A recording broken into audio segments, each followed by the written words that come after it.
ચાલો good morning વિદ્યાર્થી મિત્રો, શુભ સવાર. છેલ્લે આપણે ડોપલર અસર એના જે છે એ MCQ પૂરા કરેલા હતા. તો આજે આગળ વધીએ અને થોડાક નવા કન્ટેન્ટના MCQ જોઈએ, બરાબર છે, જે તદ્દન આપણા માટે નવું હશે. તો જુઓ, રકમ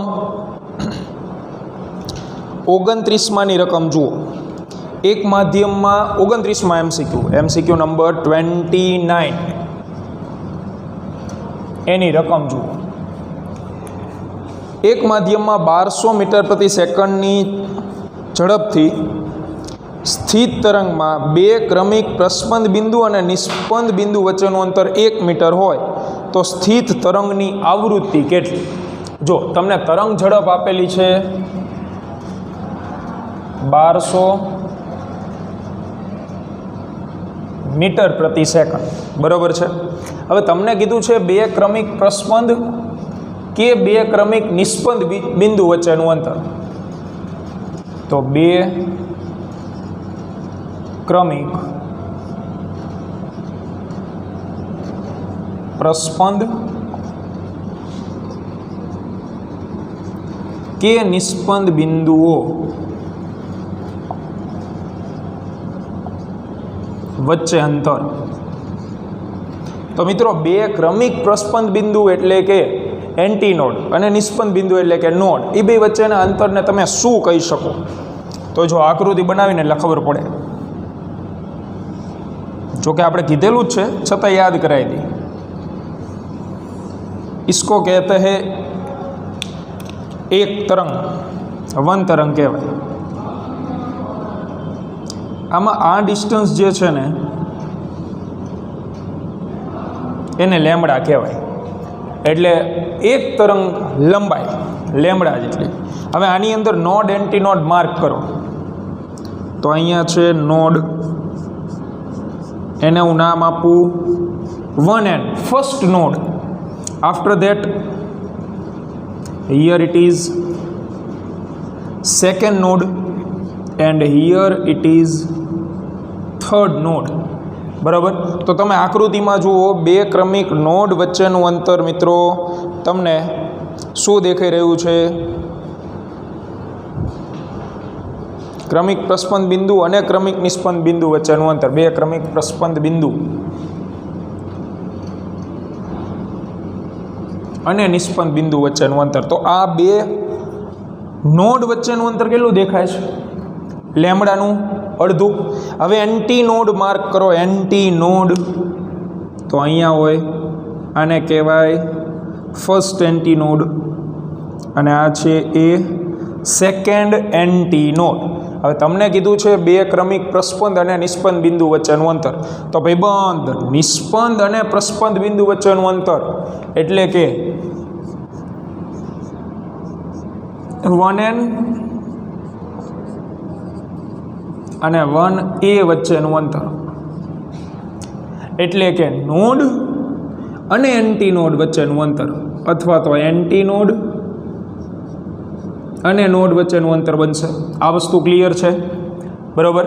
તો હવે આકૃતિમાં જુઓ, આ નોડ છે, આ એન્ટી નોડ છે. બોલો, આ બે વચ્ચેનું અંતર શું હોય? તો લેમડાનો ચોથો ભાગ હોય. આને થોડીક ઝૂમ કરીને આપણે આકૃતિ દોરી, મોટી આકૃતિ, બરાબર. અહીંયા છે નોડ, આ છે એન્ટી નોડ. મારે આવડું આ ડિસ્ટન્સ જોઈએ છે બાળકો. તો તમે આખી તરંગ લંબાઈના 4 સરખા ભાગ કરી નાખો. આ પહેલો ભાગ, બીજો ભાગ, ત્રીજો ભાગ અને ચોથો ભાગ. 4 સરખા ભાગ થઈ ગયા. તો નોડ અને એન્ટી નોડ વચ્ચેનું જે અંતર છે એને કહેવાય λ/4. તો આ યાદ હોવું જોઈએ. ઇક્વલ ટુ આપણે શું લખીશું? તરંગ લંબાઈનો કેટલામો ભાગ? ચોથો ભાગ. નોડ એન્ટી નોડ વચ્ચેનું કહેતો, અને નોડ અને નોડ વચ્ચેનું કહેવામાં આવે તો લેમડાનો બીજો ભાગ, λ/2, બરાબર છે. તો આ ઓલરેડી થિયરી લેક્ચર્સમાં ભણાવેલું જ છે. આપણે ફરીથી એક વખત રિવાઇઝ કરાવી દીધું. તો નોડ એન્ટી નોડ વચ્ચેનું અંતર હોય λ/4. તો એ તમને આપેલું છે 1 મીટર. यानी 1 metre equal to lambda by 4. So lambda equal to 4 metre. લ્યો તરંગ લંબાઈ આવી ગઈ. આપણે શું ગોતવું છે? આવૃત્તિ ગોતવીશ. તો તરંગ ઝડપનું સૂત્ર બોલો. તરંગ ઝડપ यानी v equal to lambda into शू थी जाए f. So f equal to v by lambda. v केटलो छे? 1200 અને લેમડા કેટલું છે? તો કે 4. તો 1200 ભાગ્યા 4 તમે કરશો એટલે તમને 4 તરી 1200. 300 હર્ટ્ઝ આવૃત્તિ જે છે એ જોવા મળે. આગળ વધીએ. જે બાકી રહેલા એમસીક્યુ છે એ આપણે સોલ્વ કરતા જઈએ. તો 18 નંબરનો એમસીક્યુ જુઓ. બે ક્રમિક નિસ્પંદ બિંદુ વચ્ચેનું અંતર. બે ક્રમિક નિસ્પંદો, નિસ્પંદ ને પ્રસ્પંદ નહીં, નિસ્પંદ વચ્ચે. તો નિસ્પંદ વચ્ચેનું અંતર હોય લેમડા બાય 4 નહીં, લેમડા બાય 2. બે ક્રમિક નિસ્પંદ હોય ને, નોડ હોય ને, એના વચ્ચેનું અંતર હોય લેમડા બાય 2. તો 18 નંબરનો એમસીક્યુ છે. સ્થિત તરંગનું સમીકરણ આપેલું છે tan sin πx by 4. tan sin πx by 4 into cos 2πt. cos 2πt આવું આપેલું છે. તો ક્રમિક નિસ્પંદ બિંદુઓ વચ્ચેનું અંતર કેટલું? હવે આપણે જાણીએ છીએ કે બે ક્રમિક નિસ્પંદ બિંદુઓ વચ્ચેનું અંતર જે કેટલું હોય? લેમડા બાય 2 હોય. ખાલી નિસ્પંદ બિંદુ વચ્ચેનું કે ને તો લેમડા બાય 2, નિસ્પંદ અને પ્રસ્પંદ કે તો લેમડા બાય 4. આટલું અંતર લેમડા બાય 2 હોય. તો આપણે આમાંથી લેમડા ગોતવાનો છે. તો આ સ્થિત તરંગનું સમીકરણ છે. તો પહેલાં આને સમીકરણ 1 આપી દો. લેમડા મળી જાય એટલે જવાબ આવી ગયો.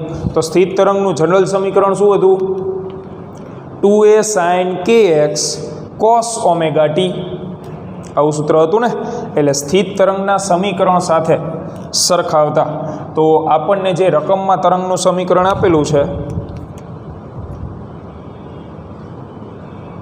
રકમમાં આપેલ સમીકરણને સ્થિત તરંગના સામાન્ય સમીકરણ જે છે y બરાબર 2a sin kx cos omega t આની સાથે સરખાવતા. तो मित्रों सरखाओ बेने. अब उनको लेमड़ा चाहिए तो लेमड़ा कहाँ से आएगा? के ऊपर थी लेमड़ा आवे, ओमेगा ऊपर थी पण लेमड़ा आवे, जेवी तमारी बुद्धि. तो एक्स ना सहगुणक में होय ने के कहेवाय. अहींया एक्स ना सहगुणक में शुं छे? Pi by 4. So we can write k is equal to pi by 4. चलो के तो मिल गया, पर हमको चाहिए लेमड़ा. तरंग लंबाई જોઈએ છે તો तरंग लंबाई ગોતવા માટે तरंग સદિશનું સૂત્ર યાદ કરો. तरंग સદિશનું સૂત્ર શું હતું? શરૂઆતની વ્યાખ્યાઓમાં 2π બાય લેમડા. તો કરંટ સદિશ 2π by lambda equal to pi by 4. બે બાજુથી પાઈ કેન્સલ થઈ જાય. સરસ, વેરી ગુડ. તો લેમડા ઇક્વલ ટુ શું થાય? લેમડા સામે લઈ લો, 4 અહીંયા ગુણાય તો 4 દુ 8 મીટર. લ્યો આવી ગયું લેમડા. જે સમીકરણ 1 માં મૂકો એટલે રાજી ખુશીથી જવાબ આવે. તો સમીકરણ નંબર 1 ની અંદર આપણે એને મૂકીએ તો બે ક્રમિક નિસ્પંદ બિંદુઓ વચ્ચેનું અંતર જે છે, બે ક્રમિક નિસ્પંદ, પ્રસ્પંદ કે તો યાદ આવે, બિંદુઓ વચ્ચેનું અંતર ઇક્વલ ટુ છે λ/2 યાની 8/2 which is equal to 4 metre. આવી ગયો જવાબ. 4 મીટર જે છે એ જવાબ આવે. ત્યાર પછી આગળ પ્રતિકભાઈ, ત્યાર પછી આગળ જુઓ તમે MCQ નંબર 26. 26માં MCQ જુઓ બાળકો. ચાલો એને સોલ્વ કરતા જઈએ આપણે. MCQ number 26. જુઓ રકમ 26માંની રકમ.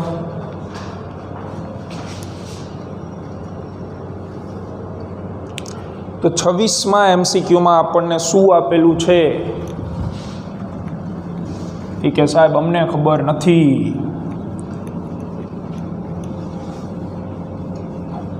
તો 26માં નંબરના MCQમાં આ બોર્ડ ઘૂસીને આપણે રકમ જોઈ, બરાબર ને?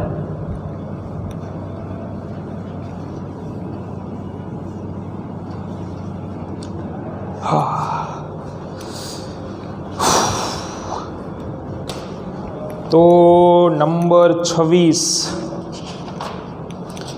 શું કીધું છે? જ્યારે સ્વર કાંટો 50 દોલનો પૂરા કરે છે ત્યાં સુધી તેમાંથી ઉદ્ભવતો ધ્વનિ કેટલું અંતર કાપશે? 50 દોલન પૂરા થાય એટલે કેટલું અંતર કાપ? અને લેમડા આપીશ 2 મીટર. રકમ જોઈને અડધા મૂકી દે. તો સિમ્પલ વસ્તુ છે, કોઈ પણ તરંગ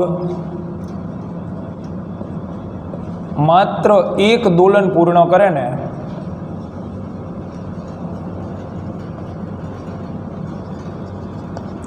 એટલે લેમડા યાની પોતાની તરંગ લંબાઈ જેટલું અંતર કાપે. બોલો, બરોબર? આ વસ્તુ ફિક્સ સમજાય એવી. ન સમજાય તો આકૃતિ દોર દો એટલે સમજાઈ જાય. ભાઈ લેમડાની આકૃતિ દોરેલી જ છે આપણે. આને કહેવાય લેમડા. આ 1 દોલન પૂર્ણ થયું તરંગનું, તો 1 દોલન પૂર્ણ થયું એટલે સ્પેસિફિક કેટલું અંતર કાપેલું કહેવાય? લેમડા જેટલું. તો ત્રિરાશિ મૂક દો. દોલનોની સંખ્યા વિરુદ્ધ તરંગે કાપેલ અંતર.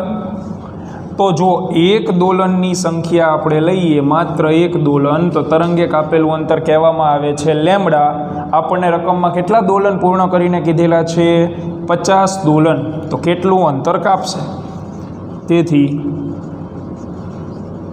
કપાયેલું અંતર ઇક્વલ ટુ 50 લેમડા. તો 50 લેમડા એટલે 50 ગુણ્યા લેમડા બરાબર કેટલા આપેલા છે? 2. તો જવાબ આવશે 100 મીટર. 100 મીટર અંતર જે છે એ કાપશે. તો ઓપ્શન બી. ત્યાર પછી 31મો MCQ જુઓ. 31 નંબર. 31મા MCQની રકમ. તરંગની તીવ્રતાનું પારિમાણિક સૂત્ર શું છે? સરસ. તો હું તમને 2 સૂત્ર લખાવું છું. એક છે પાવરનું સૂત્ર, જે છે ઉર્જા અથવા તો કાર્ય છેદમાં સમય, જે તમારે ઓલરેડી 6થા ચેપ્ટરમાં આવી ગયું. ચેપ્ટરનું નામ જ હતું કાર્ય, ઉર્જા, પાવર. અને આના ઉપરથી તીવ્રતાનું સૂત્ર બને ભાઈ. તો તીવ્રતાનું સૂત્ર છે પાવરના છેદમાં ક્ષેત્રફળ.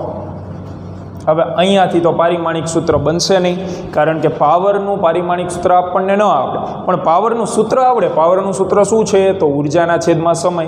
તેથી આપણે પાવરની જગ્યાએ ઉર્જાના છેદમાં સમય જો મૂકી દઈએ તો તીવ્રતાનું સૂત્ર આવું પણ બની શકે.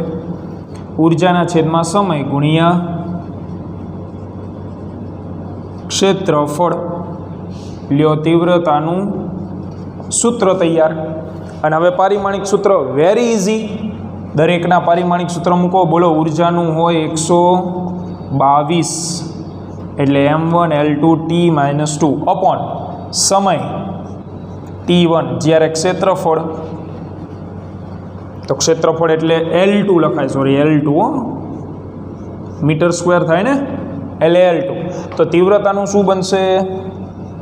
m1L, 2 ઉપર આવે તો 0 એન્ડ ટીની -3 બનશે. તો આવું પારિમાણિક સૂત્ર તમને આપેલું છે 31માં m1L0 t -3 ઓપ્શન એ, બરાબર. ત્યાર પછી 32મો, સ્થિત તરંગના એક ગાળામાં બધા કણોની કળા કેવી હોય? તો સ્થિત તરંગમાં એક ગાળામાં બધા કણોની કળા સમાન હોય. કારણ કેવું તરંગ છે? સ્થિત તરંગ છે. સ્થિત તરંગ હોવાથી કળા હંમેશા શું હોય? સમાન હોય. હવે કેવી રીતે? લોજિક.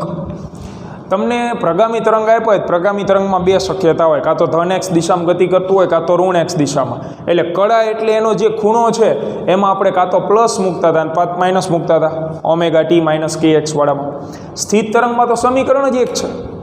સ્થિત તરંગ એટલે બે છેડાઓ વચ્ચે જે તરંગ ગતિ કરતું હોય એને સ્થિત તરંગ કહેવાય. એમાં કળા બદલાતી જ નથી. કોઈ પણ કણ માટે તમે સમીકરણ લખો તો કળા તો એટલી ને એટલી જ રહેવાની છે, બરાબર. એટલે કળા હંમેશા સ્થિત તરંગમાં શું હશે? સમાન હશે. યાદ રાખી લો. 33મું, માધ્યમ બદલાતા કઈ રાશિ અચળ રહે છે? તો 33માં માધ્યમ બદલાતા આવૃત્તિ અચળ હોય.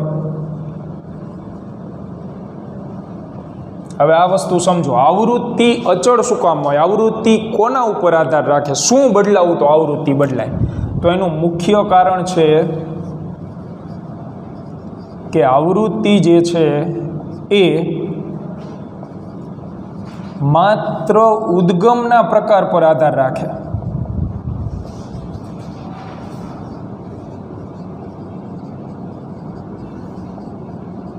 કોના ઉપર આધાર રાખે?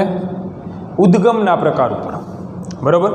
ઉદ્ગમ જે પ્રકારનું હોય ને એવી આવૃત્તિ હોય. તમે રેડિયો સાંભળતા હોય, રેડિયોમાં બોલે છે ને ચેનલના નામ, it's 98.5 FM, it's hot radio Mirchi. તો એ 98.5 શું બોલે છે? આવૃત્તિ બોલે છે. 98.5 હર્ટ્ઝ છે, એ આવૃત્તિ છે. પછી બીજું ગીત બીજી ચેનલ સેટ કરો તો આવે 93.5, એ આવૃત્તિ બદલાણી. તો ગીત જે સંભળાતું હતું એ બદલાઈ ગયું. એટલે ધ્વનિ તરંગો તમને જે સંભળાય છે એ બદલાય ક્યારે? તો એની આવૃત્તિ બદલાય ત્યારે. આવૃત્તિ ક્યારે બદલાય? તો કે ઉદ્ગમ બદલાય ત્યારે, બરાબર છે. એટલે ઉદ્ગમ અને આવૃત્તિ એકબીજાના સમપ્રમાણમાં. આવૃત્તિને માધ્યમમાં કંઈ લેવા દેવા નથી. એ રેડિયો તમે પાણીમાં સાંભળો તો એ જ ગીત સંભળાય, અને બેન્ચ ઉપર બેઠા બેઠા સાંભળો તો એ જ ગીત સંભળાય. માધ્યમ બદલતા આવૃત્તિ ક્યારેય નહીં બદલાય, બરાબર છે. આ વસ્તુ યાદ રાખજો. બાકીની બધી રાશિઓ બદલાય, તરંગ લંબાઈ બદલાય, ઝડપ તો તરત બદલાઈ જાય. જે તરંગ હવામાં 5, 10, 50 કિલોમીટર અંતર કાપતું હોય એને તમે પાણીમાં અંતર કાપવાનું કહો તો ઘટી જાય, કારણ કે માધ્યમ ઘટ થઈ ગયું. તો આ વસ્તુ યાદ રાખજો. આવૃત્તિ એ ઉદ્ગમના પ્રકાર ઉપર આધારિત છે. ત્યાર પછી 16મો MCQ, એક રહી ગયો લાગે ભાઈ. તો 16માં આપેલું છે 85 સેન્ટીમીટર લાંબી પાઇપના એક છેડાને બંધ કરવામાં આવે છે, જેની આવૃત્તિ 1250થી ઓછી હોય તેવા મૂળભૂત દોલનોની સંખ્યા કેટલી?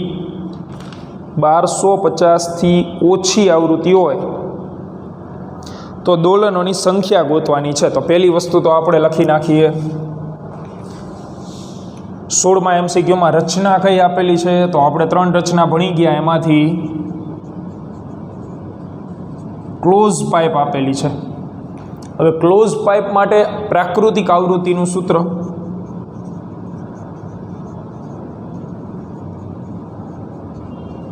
તો પ્રાકૃતિક આવૃત્તિ F બરાબર 2n-1 V/4L. આ પ્રાકૃતિક આવૃત્તિનું સૂત્ર છે. હવે રકમમાં કીધું છે પ્રાકૃતિક આવૃત્તિ 1250થી ઓછી હોવી જોઈએ. તો એ ગોતી આપણે. 1250થી શું હોવી જોઈએ? ઓછી. તો દોલનોની સંખ્યા એટલે કે n ગોતવાનું છે.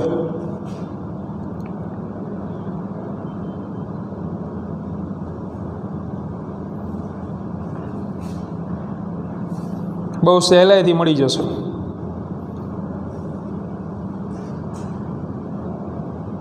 મેળવીએ આપણે.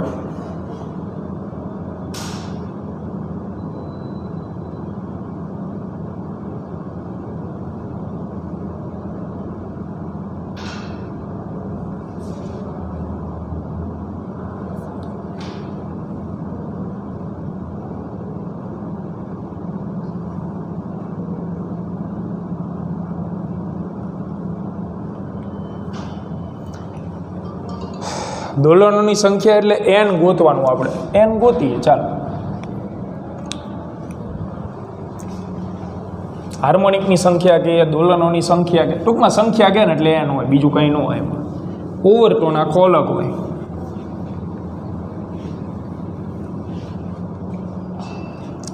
તો તમને કીધું છે આવૃત્તિ 1250 કરતાં ઓછી હોવી જોઈએ. તો મેથેમેટિકલ આપણે લખી શકીએ f must be less than 1250. હવે કિંમત મૂકતા જાઓ. તો f ની જગ્યાએ 2n - 1 v/4l 1250. આમાં જ મારે n ગોતવું છે. આ બધું સામે જ આવવા દો, અચરો કચરો. 2n - 1 લેસ દેન 1250 ગુણ્યા 4l અપોન v. તો તમને લંબાઈ આપેલી છે 85 સેન્ટીમીટર. 2n - 1 1250 ગુણ્યા 4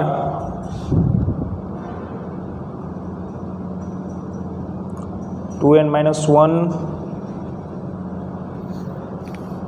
અહીં કિંમત મૂકો 4. લંબાઈ કેટલી છે? f લેસ દેન છે ને, હા. તો 1250 લંબાઈ આપણને આપેલી છે. ક્યાં ગયો MCQમાં? 16માં MCQમાં લંબાઈ છે 85 સેન્ટીમીટર. એટલે અહીંયા હું મૂકીશ 0.85. જ્યારે ઝડપ, તો ઝડપ છેલ્લે આપી જો 340. તો આનો આપણે કેલ્ક્યુલેટરની અંદર જવાબ મેળવો. જો આમાં અમુક જગ્યાએ તમારે થોડોક પ્રશ્ન રહેશે કેલ્ક્યુલેટરને લગતો, તો એમાં બીજો કોઈ આપણી પાસે ઓપ્શન નથી. આવા પૂછાય જ છે, કોઈ હાથે કાઢેલા MCQ નથી. આ ગત વર્ષમાં નીટમાં પૂછાઈ ગયેલા MCQ છે. ભાગ્યા 34 તો 12.5 આનો આન્સર મળે છે. 2n - 1 less than 12.5. n જમણી બાજુ જાય તો 13.5 થઈ જશે. તેથી n 13.5 ભાગ્યા 2. તો 13.5 ભાગ્યા 2 કરો એટલે 13.5 એટલે 14 જ ગણીને ચાલો ને તમે 14 ગણીને ચાલશો એટલે 13.5 ભાગ્યા 2 તો 6.75 આવ્યું.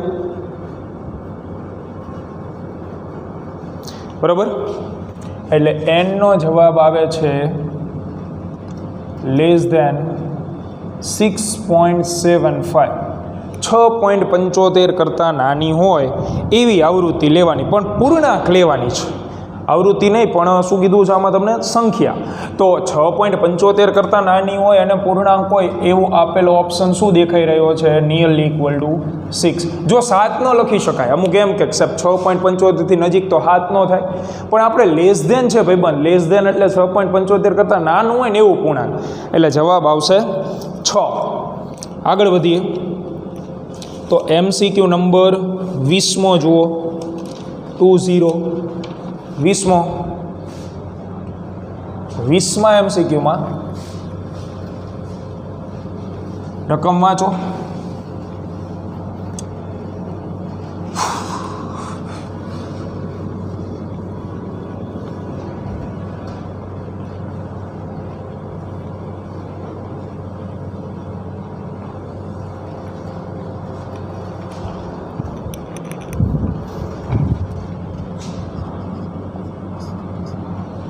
તો 20 નંબરના MCQમાં કીધેલું છે બે ધ્વનિ તરંગોની મદદથી સ્પંદ ઉત્પન્ન થાય છે. બંને તરંગનો કંપ વિસ્તાર 3 અને 5 છે. તો મહત્તમ અને લઘુત્તમ તીવ્રતા કેટલી હોય, મહત્તમ અને લઘુત્તમ તીવ્રતા કેટલી હોય. તો જો પ્રાયોગિક રીતે એવું સાબિત થાય છે કે તીવ્રતા જે છે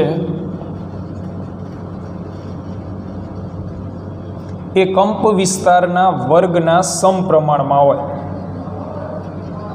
બરાબર, તીવ્રતા શું હોય? કંપ વિસ્તારના વર્ગના સમપ્રમાણમાં હોય તીવ્રતા હંમેશા.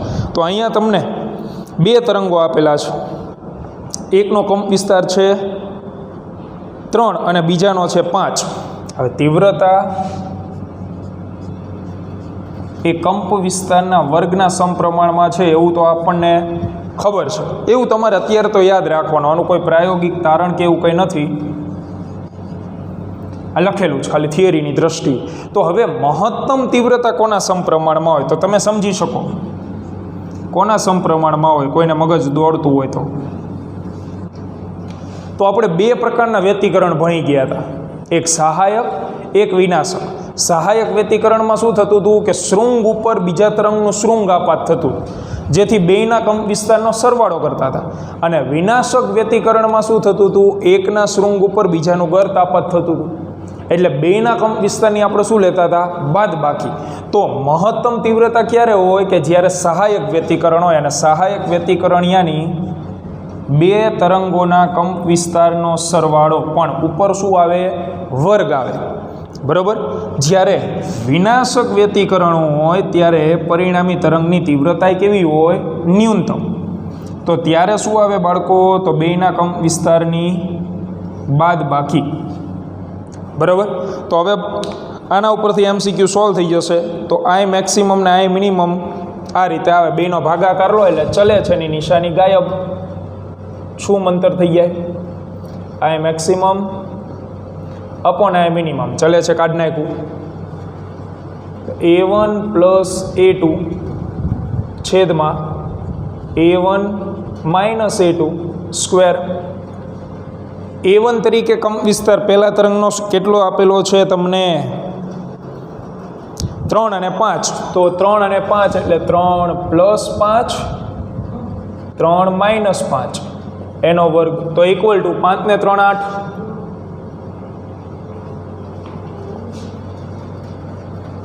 8 છેદમાં આવશે -2 એનો વર્ગ, તો આ થઈ જશે -4નો વર્ગ વિચ ઇઝ ઇક્વલ ટુ 16. તો જવાબ આવશે 16/1. બરાબર. ત્યાર પછી 30મો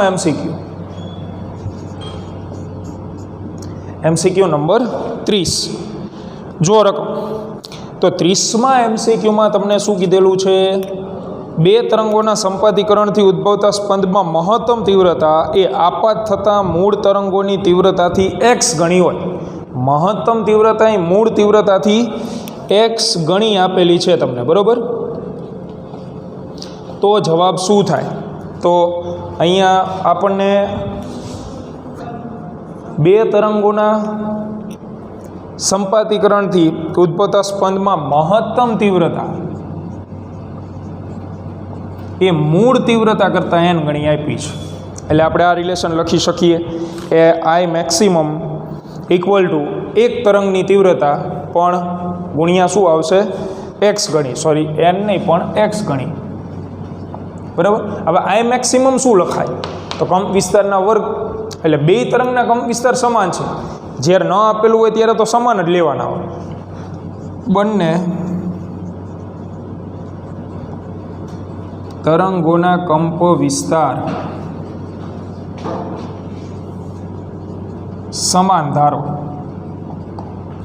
તો આપણે અહીં મૂકીશું a પ્લસ a એનો વર્ગ, કારણ કે આ રહ્યું A1 વત્તા A2, તો a વત્તા a અને એનો વર્ગ, જમણી બાજુ x એમ નામ, અને એક તરંગની તીવ્રતા હોય એક તરંગની, તો એ ખાલી એના કંપ વિસ્તારના સમપ્રમાણમાં હોય વર્ગના, એટલે a સ્ક્વેર. આ બાબત ખબર પડી જાય. ઓકે. 2a નો સ્ક્વેર એટલે 4a square equal to x into a square. a square s square gone, તો x will be equal to 4. તો જવાબ આવશે x બરાબર 4. બરાબર. તો અહીંયા આપણા જે બુકના તમને આપેલી બુકના જે MCQ છે એ પૂરા થાય છે. એકાદો હજી એક્સ્ટ્રા MCQ 2-4 ગણીએ આપણે. તો અહીંયા ટેક્સ્ટ બુકના MCQ તમને આપેલી JEEની બુકના MCQ પણ હવે એક રકમ લખું છું જે રિસેન્ટલી પૂછાયેલો છે ને એવી, બરાબર, એને સોલ્વ કરવાની ટ્રાય કરીએ આપણે. જેને બુકમાં તમારે એડ કરવું હોય તો એમાં એડ કરી શકશો, કોઈ વાંધો નહીં. રકમ બુકની અંદર લખી નાખવાની, પાછળ જગ્યા આપેલી છે ને એમાં.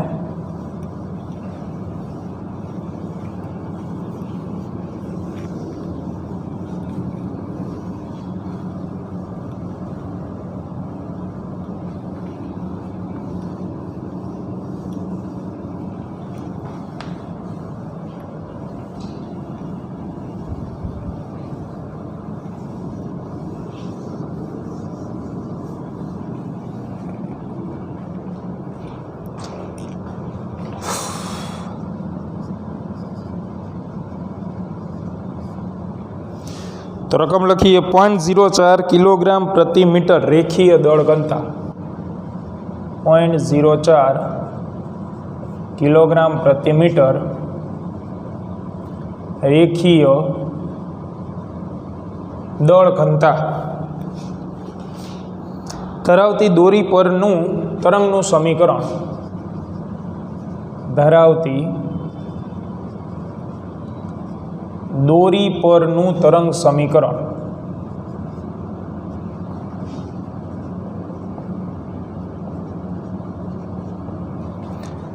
એ આપેલું છે y બરાબર 0.02,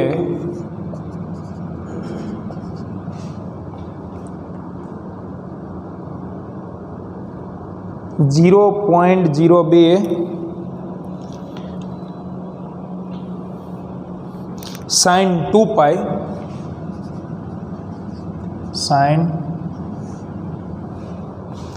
2π કૌંસમાં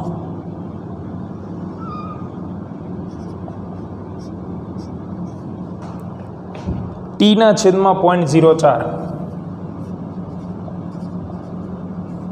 માઇનસ x/0.50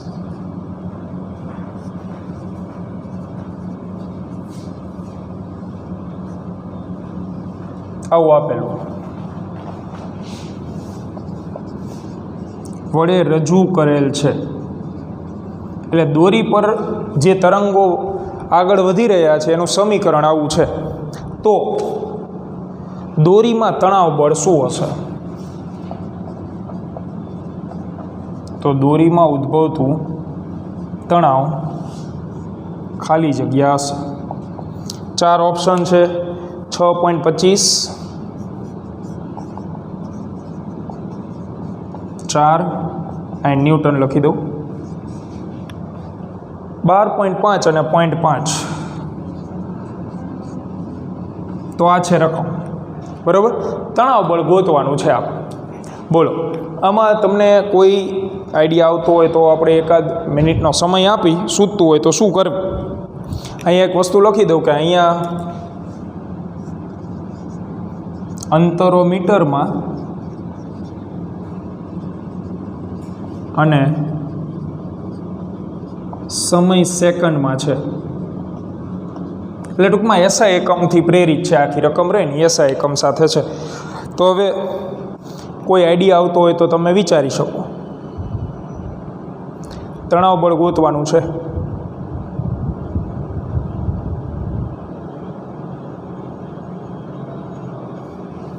શું કરશો?